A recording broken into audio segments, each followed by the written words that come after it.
Que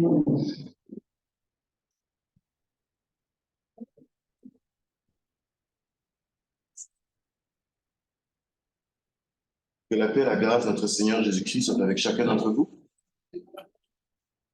J'espère qu'aujourd'hui vous êtes bien disposés pour l'étude de la parole et ensuite pour le culte du premier jour de la semaine.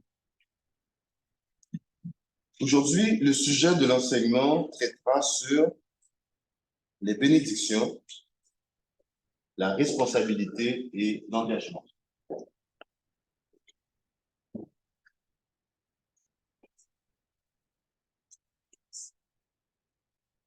Humainement parlant, le corps humain est constitué à 90% d'eau, élément essentiel à la composition de toute cellule ou organisme vivant, utile pour s'hydrater, pour se laver et aussi pour faire une autre multitude de choses.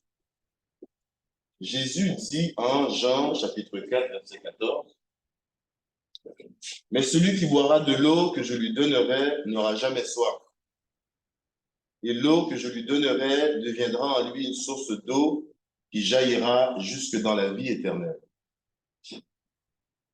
L'homme nécessite aussi de la nourriture pour ressourcer ses forces, avoir de l'énergie et être complètement fonctionnel. Et en Jean chapitre 6, verset 35, Jésus leur dit, « Je suis le pain de vie. Celui qui vient à moi n'aura jamais faim, et celui qui croit en moi n'aura jamais soif. » De plus, l'homme a besoin de respirer, d'inhaler de l'air pour oxygéner ses poumons et pour permettre aux différents nutriments de circuler dans le corps, dans son organisme. En Genèse chapitre 2, verset 7, l'Éternel Dieu forma l'homme de la poussière de la terre. Il souffla dans ses narines un souffle de vie et l'homme devint un être vivant. Et pour finir, l'homme a besoin de la lumière. Sans lumière, nous serions tous dans les ténèbres. Nous ne pourrions pas voir, pas nous déplacer avec aise. Nous ne pourrions pas nous procurer notre nourriture ou notre eau qui est si essentielle. En Jean chapitre 8, le verset 12, Jésus leur parla de nouveau et dit, « Je suis la lumière du monde. Celui qui me suit ne marchera pas dans les ténèbres, mais il aura la lumière de la vie. » L'eau, la nourriture, le souffle de vie et la lumière. Les parallèles entre les besoins de l'homme et la parole de Dieu sont indéniables. Tout ça pour venir à la conclusion que rien n'est le fruit du hasard.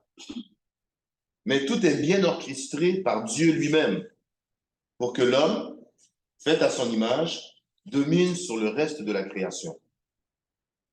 Nous sommes bénis par Dieu et redevables envers lui pour toutes choses. Lorsque nous prions, par exemple, nous espérons que Dieu écoute et exauce nos prières. Toute prière exaucée est une bénédiction qui mérite notre appréciation. Les bénédictions de Dieu sont des excellentes opportunités de démontrer notre reconnaissance, de redonner à Dieu et à notre prochain comme signe d'appréciation sincère. Oui, lorsque nous contribuons à la collecte, nous redonnons un peu à Dieu de ce qu'il nous a donné monétairement. Mais étant continuellement bénis par de multiples grâces, nous devrions continuellement être dans un état ou un processus de redonner. Redonner à Dieu, redonner à notre prochain. Jésus lui-même nous demande d'aimer notre prochain comme nous nous aimons nous-mêmes, selon Marc chapitre 12, verset 31. Je pense que chacun veut pour lui les meilleures choses. Prenez avec moi Romains chapitre 6, verset 22. Est-ce que quelqu'un peut lire pour moi Romains chapitre 6, verset 22?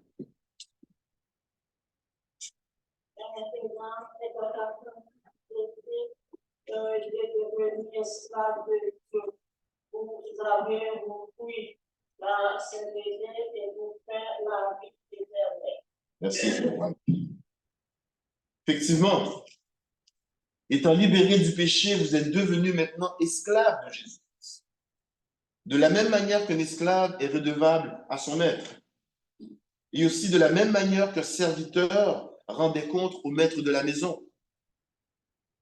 Votre reconnaissance envers Dieu ne pourra jamais être à la mesure des bénédictions que vous avez reçues tout au cours de votre vie. Mais votre niveau d'engagement devrait être tributaire, équivalent ou semblable aux bénédictions qui vous ont été accordées. De nos jours, les gens passent leur temps à souligner tous leurs malheurs, leurs problèmes, leurs soucis. Lorsque quelque chose ne va pas bien dans leur vie, les gens sont très vite à le dénoncer, à souligner leurs problèmes d'argent, leurs problèmes de couple, leurs problèmes au travail. Ils accusent Dieu d'être la source de leur auteur et l'auteur de leurs problèmes pour tout ce qui ne va pas bien dans leur vie. Mais ils ignorent Dieu trop souvent pour tout ce qui va bien cependant. Mais dans tout ça, où est la balance? Où est l'équilibre dans ce discours? Pour apprécier le soleil, il faut la pluie. Pour apprécier la lumière, il faut la tombée du jour. La tombée de la nuit, je m'excuse. Et très souvent, pour apprécier la vie, il faut malheureusement avoir perdu un être cher. Lorsque tout va bien, c'est parce que je suis bon. C'est parce que j'ai réussi. C'est parce que mes efforts ont porté fruit.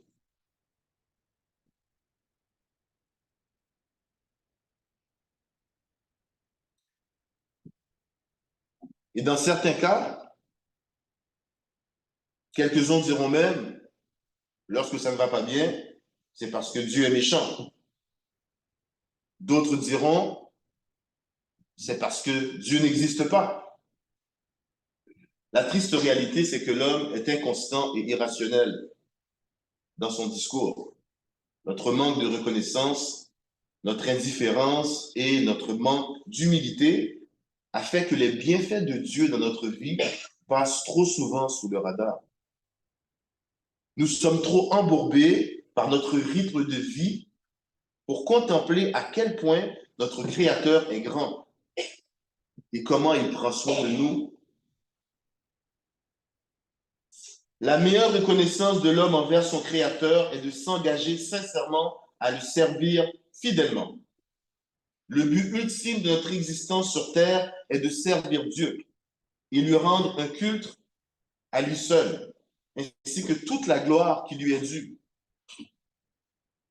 Prenez avec moi Romains chapitre 14. Romains chapitre 14, versets 7 à 10. Est-ce que quelqu'un peut faire la lecture pour moi? Romains chapitre 14, verset 7 au verset 10. Oui, que nous ne vivons pour lui-même, et nul ne meurt pour lui-même. Car si nous vivons pour le Seigneur, et si nous mourons pour le Seigneur. Soit donc que nous vivions, soit que nous mourions, on soit pour le Seigneur.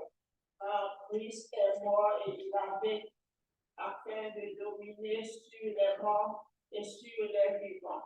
Mais toi, pourquoi juges-tu ton frère? Ou toi, pourquoi méprises-tu ton frère? Puisque nous comparaîtrons tous devant le tribunal de Dieu. Merci, ma soeur.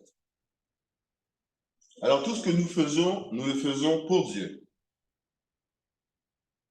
Alors, lorsque vous priez et que vos prières sont exaucées, lorsque vous réalisez à quel point Dieu vous a placé dans une place favorable, lorsque vous réalisez à quel point vous êtes béni, privilégié et aimé de Dieu, alors, et seulement alors, vous allez comprendre qu'avec les bénédictions viennent aussi de lourdes responsabilités. Et pour pouvoir être à la hauteur de ces responsabilités, vous nécessitez d'être entièrement engagé, avec sincérité et humilité. Le sujet du message est les bénédictions, les responsabilités et l'engagement. Lorsque nous recevons des bénédictions, il est important pour nous, comme source d'appréciation, de se responsabiliser et de s'engager, toujours dans la parole de Dieu. Le premier aspect que j'aimerais couvrir, c'est le mariage. En Psaume chapitre 18, le verset 22, il est dit « Celui qui trouve une femme trouve le bonheur. C'est une grâce qu'il obtient de l'Éternel. » On peut dire que la personne qui prie pour trouver un compagnon de vie et qui a été exaucée est une personne bénie. Et avec la bénédiction vient aussi de grandes responsabilités. Vous êtes responsables l'un autant que l'autre de respecter l'engagement auquel vous êtes commis devant Dieu. Vous êtes responsables de travailler de pair pour grandir et avancer ensemble. Vous êtes responsables de dissiper la bisbille dans votre couple et vivre dans un climat sain. La bénédiction qu'est le mariage vient aussi avec la responsabilité de l'engagement commun. Bien sûr, l'homme et la femme qui s'unissent dans les liens sacrés du mariage s'engagent solennellement l'un envers l'autre. Mais en réalité, le vrai engagement est individuel et il est envers Dieu premièrement. Il faut savoir, ou sinon il faut développer le sens de l'engagement. Il faut travailler pour que cette union soit comme l'alliance de Christ avec l'Église. Nous avons dit devant Dieu jusqu'à ce que la mort nous sépare. Alors il faut travailler coûte que coûte pour régler nos différends, parce que nous sommes engagés envers Dieu avant même de l'être à l'égard de notre conjoint ou de notre conjointe. En somme, dans le mariage, la responsabilité et l'engagement des époux se résument dans un seul et tout petit verset biblique. En Marc chapitre 10, verset 9, où il est dit que l'homme donc ne sépare pas ce que Dieu a joint. Est-ce qu'on aurait des questions ou commentaires jusqu'à présent?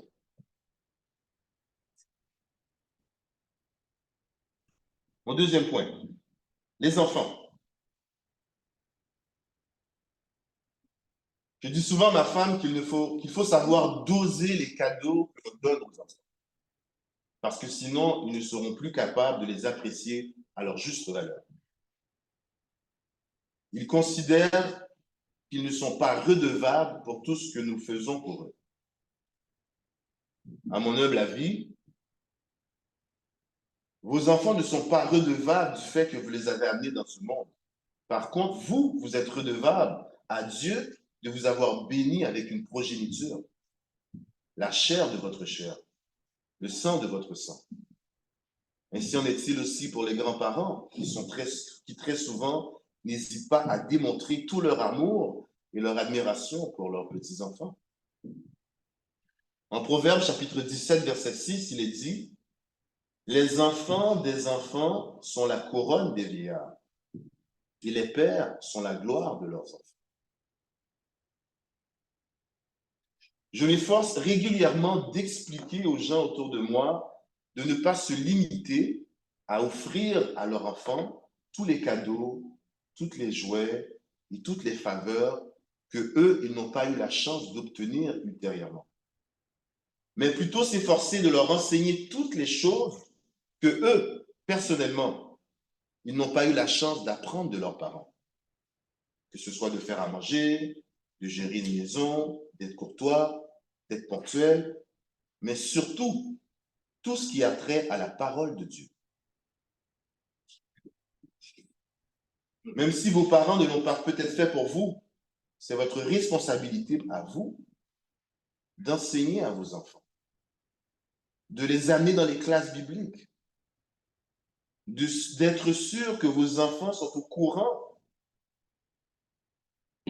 en grandissant, bien sûr, que Jésus-Christ a donné sa vie pour eux et pour toute la création. En Éphésiens chapitre 6, verset 4, il est dit « Et vous, pères, n'irritez pas vos enfants, mais élevez-les en les corrigeant et en les instruisant selon le Seigneur. Si avoir des enfants est une bénédiction, cette bénédiction vient aussi avec la responsabilité de les éduquer. Il faut que vous soyez engagés à être le meilleur parent possible envers vos enfants. Être reconnaissant envers Dieu de nous avoir bénis avec des enfants, c'est aussi prier Dieu pour qu'il nous donne tous les éléments nécessaires pour élever nos enfants avec droiture, avec sagesse, avec discernement et en usant de patience. Et être capable, dans la mesure du possible, toujours, de tracer un exemple irréprochable pour qu'ils puissent à leur tour l'enseigner à leurs enfants. En Joël chapitre 1, le verset 3, Joël chapitre 1, verset 3, il est dit, « Racontez-le à vos enfants et que vos enfants le racontent à leurs enfants et leurs enfants à la génération qui suivra. » Ce qui amène mon point suivant, la famille.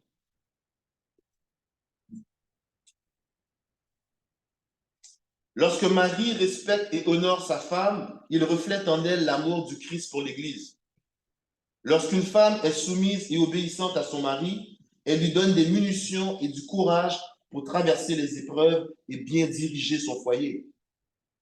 1 Corinthiens chapitre 16, verset 14 dit que tout ce que vous faites soit fait avec amour. Lorsque vous enseignez à votre fils, vous enseignez indirectement au fils de votre fils. Lorsqu'une femme enseigne à faire à manger à sa fille, elle est aussi en train d'enseigner cet art à sa petite fille. En Proverbes chapitre 22, verset 6, il est dit « Instruis l'enfant selon la voie qu'il doit suivre, et quand il sera vieux, il ne s'en détournera pas. » Lorsqu'une famille vit dans la crainte de Dieu, les enfants qui seront les fruits de cette union et qui auront grandi au sein de cette famille connaîtront à leur tour ce qu'est la crainte de Dieu. En Psaume chapitre 34, le verset 11, il est dit « Venez mes fils, écoutez-moi, je vous enseignerai la crainte de l'Éternel. » Lorsque Marie chérit sa femme, respecte sa femme, la traite avec honneur et amabilité, il est aussi en train de montrer à ses fils quelle attitude adopter avec leur future femme. Et en même temps, montrer à sa fille quel genre d'homme elle doit rechercher et prier pour avoir comme compagnon de vie. Seul un couple engagé et responsable, autant de leur union que de la responsabilité que Dieu leur a confiée avec des enfants, sera en mesure de tracer un exemple clair, dépourvu d'ambiguïté. Vous voulez être responsable et engagé pour témoigner les bienfaits de Dieu dans votre vie? Eh bien, commencez par aimer votre prochain comme Jésus nous l'a démontré. Commencez tout d'abord par démontrer cet amour dans votre propre foyer, en vous engageant avec les responsabilités que Dieu vous a confiées, soit votre conjoint, conjointe ou vos enfants. La famille est une bénédiction et en même temps une immense responsabilité. Être engagé pour aimer son conjoint et ses enfants, c'est aussi une manière de remercier Dieu pour cette bénédiction. En 1 Timothée chapitre 5, verset 8, première épître de Timothée chapitre 5, verset 8, il est dit « Si quelqu'un ne prend pas soin des siens, et en particulier des membres de sa famille proche, on parle de ses enfants, de sa femme, on parle de ses parents, son frère, sa sœur, sa famille proche. Et en particulier des membres de sa famille proche, il a renié la foi. Et il est pire qu'un non-croyant. Question, commentaire? Oui, mon frère.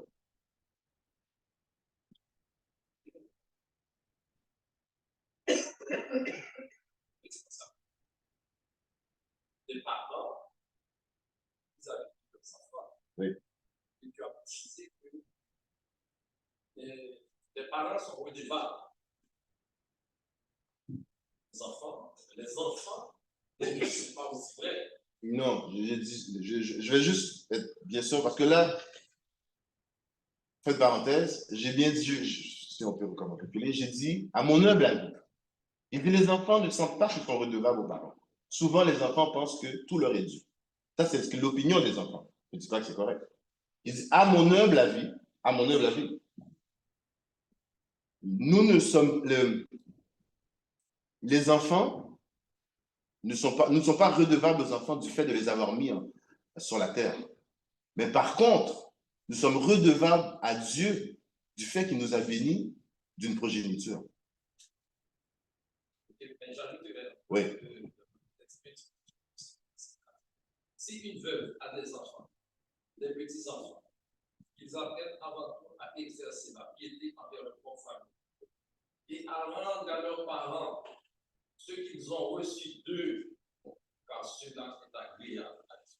Oui, je suis tout à fait d'accord avec vous. Ceci dit, terminé, c'est que il ne faut pas que les enfants ou un enfant comprennent que le fait qu'un parent ou des parents t'ont mis au monde et que toi, tu n'as rien à voir avec tes parents. Non, parce que, oui. non, j'ai pas dit que c'est oui, oui. Il faut souligner ça, Oui. parce que les parents ont les responsabilités de leurs enfants. Mais ici au Québec, en Amérique du Nord, notamment au Canada, au Québec, on voit ça. Et que les enfants qui abandonnent leurs parents, Oui. sous prétexte qu'ils n'ont rien à voir avec ces parents-là, et qu'ils n'ont pas demandé de venir au monde. Les parents ont des responsabilités vis-à-vis de leurs enfants, mais les enfants ont dit qu'ils n'ont rien à voir avec leurs parents. Oui. Mais donc, je ne suis pas parent. Donc, nous, ce n'est pas notre enseignement. C'est pas notre enseignement. Juste une seconde. Je veux juste préciser que lorsque je parlais d'enfants, je parlais des petits-enfants. Ceux, par exemple, comme quand je dis que souvent les enfants pensent qu'ils ne sont pas redevables aux parents, je parlais des enfants en bas âge à qui on donne des cadeaux et qui pensent que tout leur est dû. Mais tout à fait, la parole nous enseigne que justement, il faut s'occuper des gens de notre famille.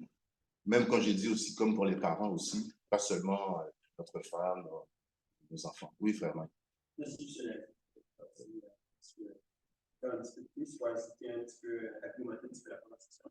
C'est comme parce que aussi, si on voit un exercice aussi, il dit, exercice 2, au nom de ton père et de ta mère, c'est le premier commandement, et c'est le seul commandement que Dieu a donné, et a une promesse, afin que tu sois heureux et que tu vives longtemps sur la terre. Donc, c'est tellement important, c'est le seul commandement qu'on peut faire qui est attaché à une promesse. Cette promesse-là, maintenant, elle vient pour montrer l'importance à temps pour les enfants de nous. Et c'est pour ça que les enfants aussi, en grandissant aussi. Ce sont des passages absolument que les enfants doivent apprendre, et s'asseoir, de expliquer qu'est-ce qui vient avec cette Donc, le fait de nourrir ses parents aussi. Tout à fait d'accord, je vais appuyer là-dessus aussi. Tout simplement, ce que je veux dire, c'est que les enfants en bas âge, on est en train de leur éduquer pour qu'ils puissent développer ce sens des responsabilités aussi et aussi de nourrir ses parents. Oui, la sœur? Oui, grand, c'est quelqu'un n'a pas soin d'un sien et principalement de sa famille. Il a réuni la foi et il est fidèle. Quand tu parles de la famille, c'est aux enfants. On parle du passage qui est marqué ici. Mais ici, la parole dit, il dit la famille proche. La famille proche, d'après moi, premièrement, on parle de sa femme, ou son conjoint, conjointe, ses enfants. Et ensuite, ses parents, ses frères et sœurs. Là, on parle de famille proche. Là, c'est pas défini exactement dans la Bible, mais c'est sûr que si, par exemple, mes parents, je les ai abandonnés, commencent à être en personnes âgées, je leur donne pas, comme le passage que le frère Mike a lu, que justement, les personnes âgées devraient apprendre à leurs enfants et leurs petits-enfants la piété. Là, on parle de la famille rapprochée. Là, on ne peut pas aller plus loin que ce que la Bible dit. Oui. Les textes, si tu vas dans la racine, tu vas voir c'est de sa maison. De sa maison. C'est la maison. Oui. Mais c'est ça que je dis. Mais, oui. Mais, ça, là, je vous donne tout à fait raison, mais ces textes-là, c'est assez de sa maison. Oui, tout à fait. Mais ceux de la maison. Sa maison. Ceux de sa maison, c'est ça. Quand un frère commence à revendiquer une scène, c'est pas des. Non, c'est pas vrai. Ok, continuons. Prochain point, la vie chrétienne.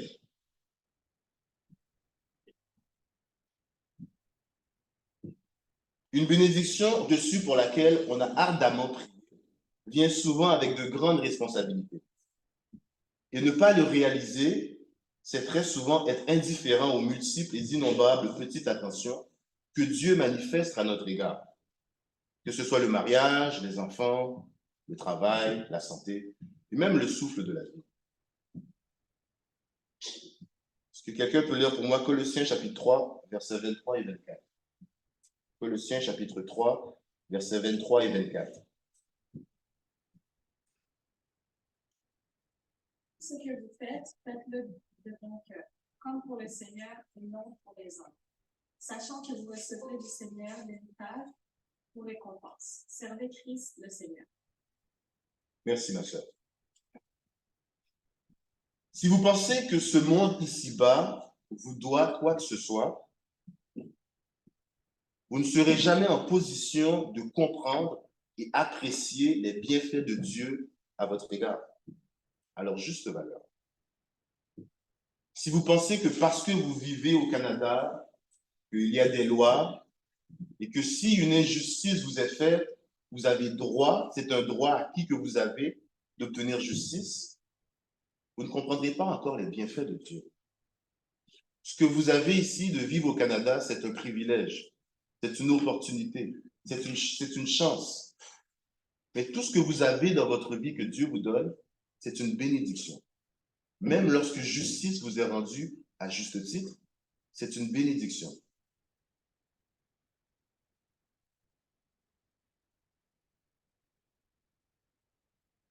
Si vous passez votre temps à vous déresponsabiliser pour chaque événement malencontreux dans votre vie, sous prétexte que vous êtes une victime ou que c'est hors de votre contrôle, eh bien, vous passerez votre vie à vous défiler avec des excuses de toutes sortes. Si vous n'êtes pas décidé à être responsable, vous ne trouverez pas ce trait de caractère à vous attendre comme ça. Si vous n'êtes pas décidé à être engagé, l'engagement n'adviendra pas lui-même. C'est une décision que vous devez prendre.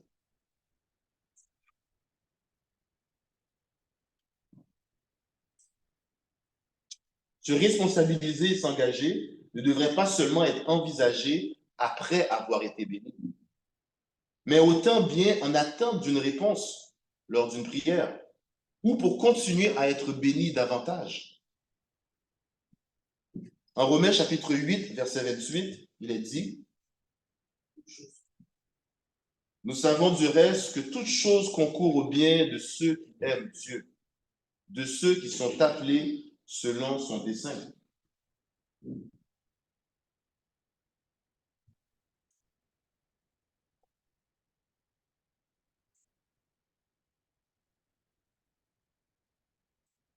Prenez la décision de vous engager pour Dieu, d'être responsable, d'être à 100%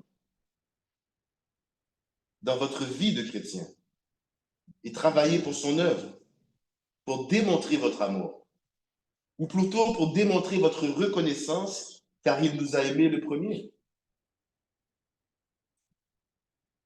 Que quelqu'un peut lire pour moi Philippiens chapitre 2, versets 12 et 13. Philippiens chapitre 2, versets 12 et 13. Ainsi, mes bien-aimés, comme vous avez toujours obéi, travaillez à votre salut avec crainte et tremblement, non seulement comme en ma présence, mais bien plus encore maintenant que je suis absent. Car c'est Dieu qui produit en vous le savoir et le vouloir justement de le faire selon son bon plaisir. Merci, mon frère. Travaillez à votre salut avec crainte et tremblement. Non seulement comme en ma présence, mais bien plus encore maintenant que je suis absent. C'est un engagement que nous devons prendre que devrait prendre entre nous et le Seigneur. En Éphésiens chapitre 4, verset 7, il est dit, « Mais à chacun de nous, la grâce a été donnée selon la mesure du don de Christ. » Un don spirituel est une bénédiction qui vient sans mérite, qui nous est offerte gratuitement. Se responsabiliser et s'engager à mettre ce don au service de la gloire de Dieu avec humilité et dévouement est une des plus belles manières de démontrer notre reconnaissance envers Dieu. Votre talent est un cadeau de Dieu. Et lorsque vous utilisez votre talent pour rendre gloire à Dieu, ou pour que toute chose vienne à la gloire de Dieu, c'est le cadeau que vous offrez à Dieu. Pas que Dieu ait besoin quelque chose d'entre nous, mais il nous demande, lorsque je dis besoin, Dieu ne nécessite pas.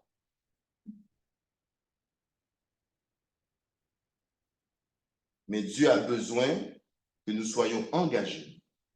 Et lorsque nous mettons notre don au service de Dieu, c'est un peu redonner à Dieu. Lisez pour moi, s'il vous plaît, Tite, chapitre 3, du verset 5 au verset 8. Tite, chapitre 3, du verset 5 au verset 8.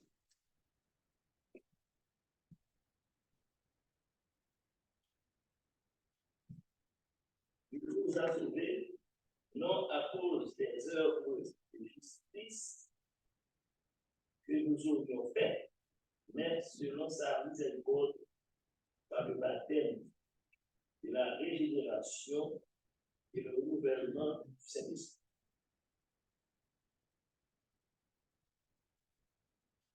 Verset 5 au verset 8. Il a répandu sur nous avec abondance par Jésus-Christ, notre Sauveur, afin que, justifiés par sa grâce, nous devenions en espérance héritiers de la vie éternelle. Cette parole est certaine et je veux que tu affirmes ces choses afin que tous ceux qui ont cru en Dieu s'appliquent à pratiquer de bonnes œuvres. Voilà ce qui est bon et utile aux hommes. Merci, mon frère. Afin que ceux qui ont cru en Dieu s'appliquent à pratiquer de bonnes œuvres. Voilà ce qui est bon et utile aux hommes. L'Ecclésiaste dit, tout ce que ta main trouve à faire avec ta force, fais-le. Car il n'y a ni œuvre, ni pensée, ni science, ni sagesse dans le séjour des morts où tu vas. En Ecclésiaste chapitre 9, verset 10. Est-ce qu'on aurait des questions? Questions, commentaires?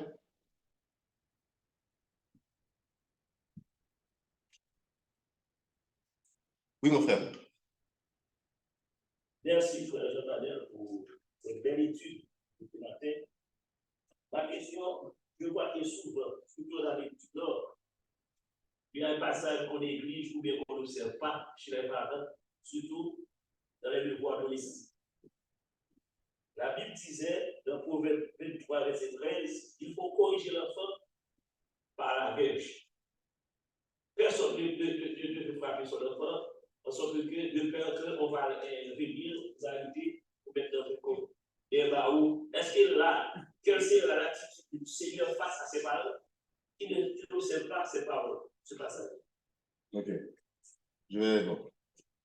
Premièrement, je vais vous dire, ici, au Canada, il n'y a pas la loi spécifique que même si on corrige notre enfant, il ne faut pas laisser des marques sur l'enfant, il ne faut pas l'abuser, et que tu donnes une tape à ton enfant ou quelque chose, ça ne dit pas que c'est interdit selon la loi.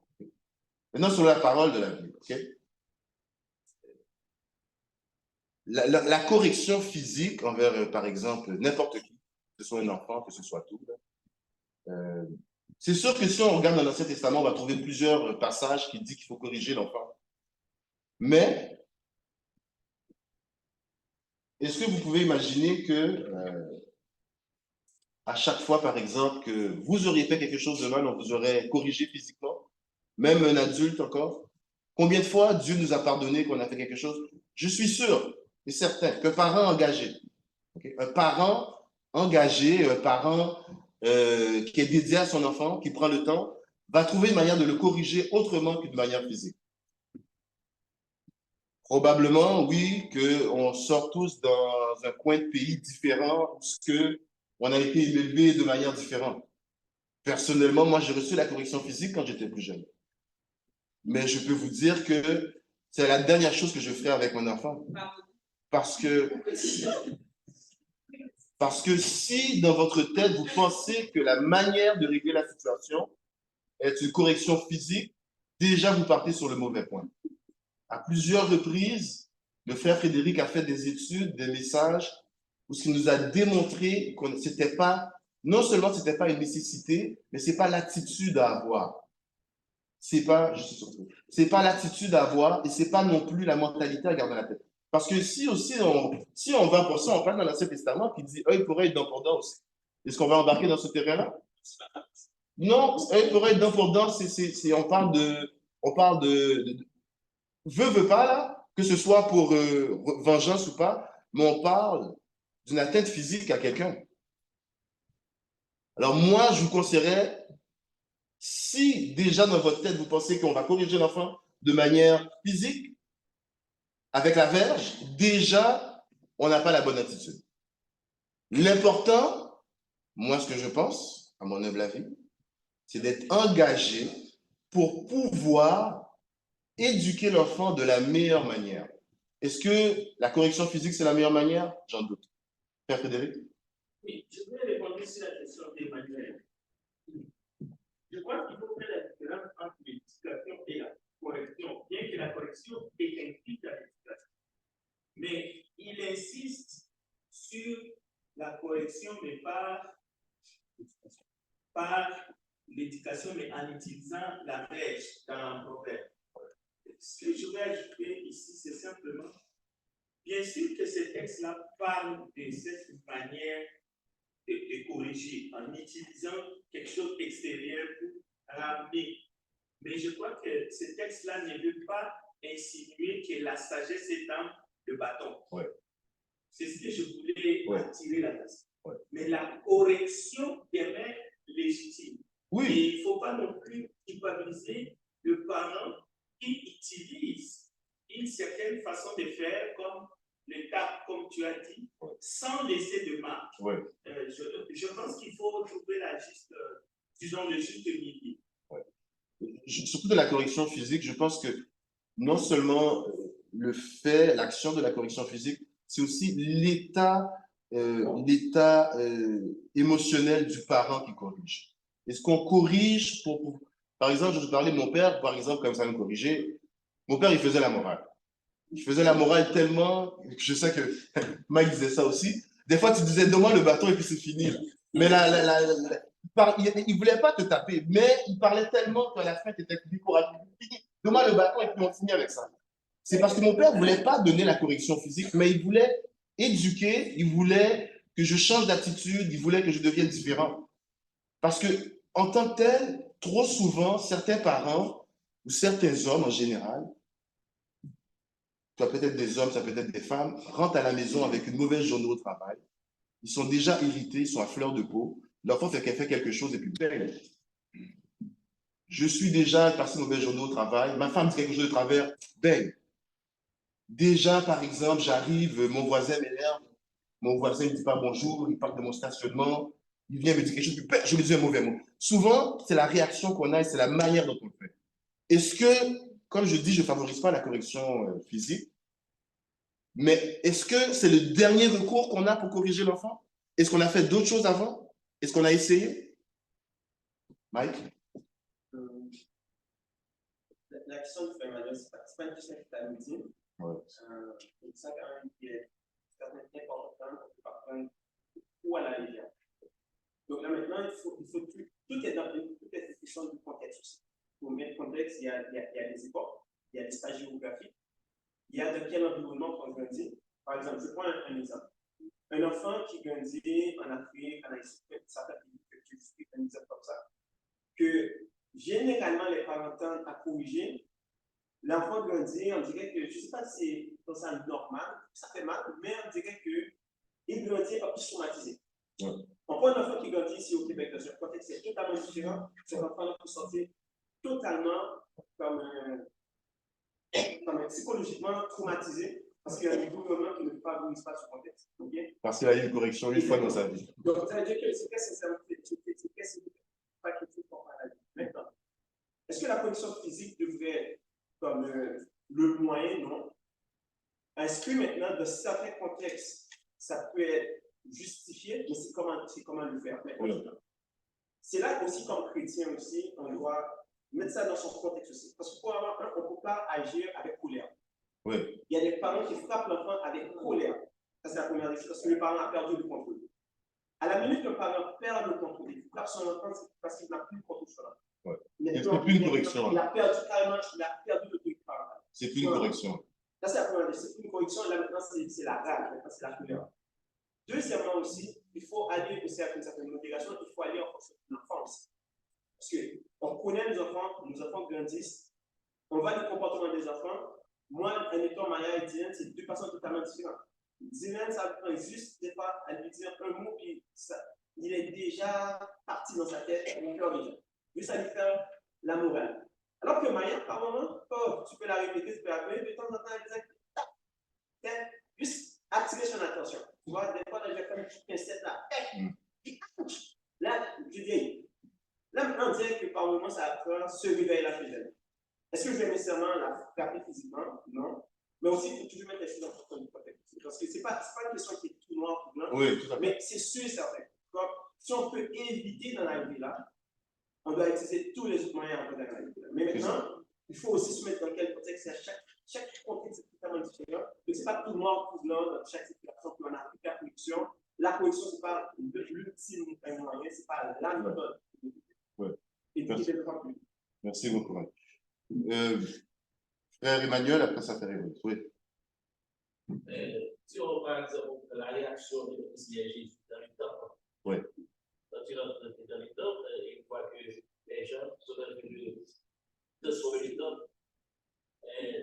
Parce que tu disais avec le voleur, oui. Il a utilisé avec rigueur, oui. son frère, oui. Traiter les gens. Oui. Il ne faut pas écarter ce passage, parce que souvent, dans les corps, les parents sont peur, soit d'être l'État ou prendre son enfant, et puis. Mais ça, ce sont les lois dépendamment du pays où ce que vous êtes, mais aussi, vous continuez, terminer jusqu'à. Oui, on ne doit pas écarter, parce que lorsqu'on lit dans Proverbe 23, verset 13, c'est clair. Mais les vous, Proverbe 23, verset 13, n'épargne pas la correction à l'enfant. Si tu le frappes de la verge, il ne mourra point. Oui, mais je suis tout à fait d'accord avec vous. On est revenu là-dessus. Mais la correction n'est pas nécessairement toujours obligée d'être physique. Mais on va revenir là-dessus. Frère Evolus?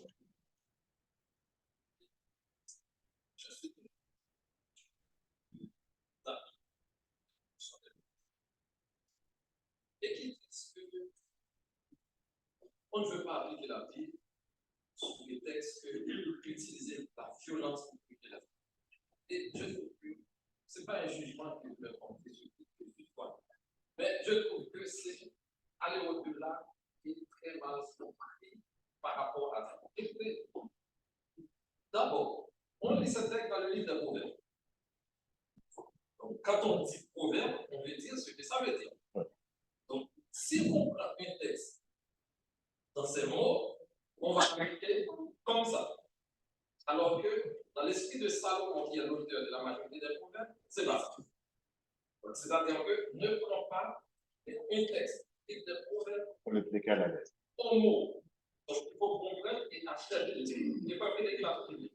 Dans tous les textes, ou bien le livre de proverbes, Salomon veut mettre toujours quelque chose à l'évidence. La sagesse. Prendre de position sage, ainsi de suite. Pour terminer. Pourquoi la Bible donne plusieurs moyens pour éduquer, élever les enfants, et puis quelqu'un veut tirer la corde seulement sur le bâton. Et c'est là la question géographique se pose, comme fait Michael dit. Parce qu'on dirait qu'on ramène la Bible à un endroit. Ouais. Le critique avec du Nord, parce que pourquoi cette loi? Parce qu'on sait qu'il y a des parents qui sont violents. Oui. Mais pour protéger les enfants, on Protéger les vient avec ça. Mais ça ne veut pas dire que vous ne pouvez pas connaître. Peut-être la loi est exagérée. Mais de toute façon, c'est que. La loi des paramètres. C'est ça. Bien, Mais bien. vous êtes le premier protecteur de votre enfant. Donc, premier protecteur de votre enfant, si vous pensez que vous le corrigez à une manière à ne pas faire du mal, parce que correction ne veut pas dire tuer, correction ne veut pas dire que faire la violence physique sur quelqu'un. Ouais. Donc, pour moi, en tant que parent, c'est comme ça que je comprends. Peut-être que vous pouvez dire que mes filles pas du siècle, mais de toute façon, moi, je dis toujours, est-ce que c'est seulement physiquement utiliser un bâton? Je ne sais pas. Dernièrement, dans la nouvelle, au bout de cette semaine, j'ai entendu sur le 9.5, où deux parents, en tout cas, ont été condamnés 3 ans et 2 ans de prison. Pourquoi? La mère a utilisé câble électrique, donné 100 coups de câble électrique à une fille de 12 ans. Mais sous prétexte qu'on veut utiliser le texte de Salomon pour corriger les enfants.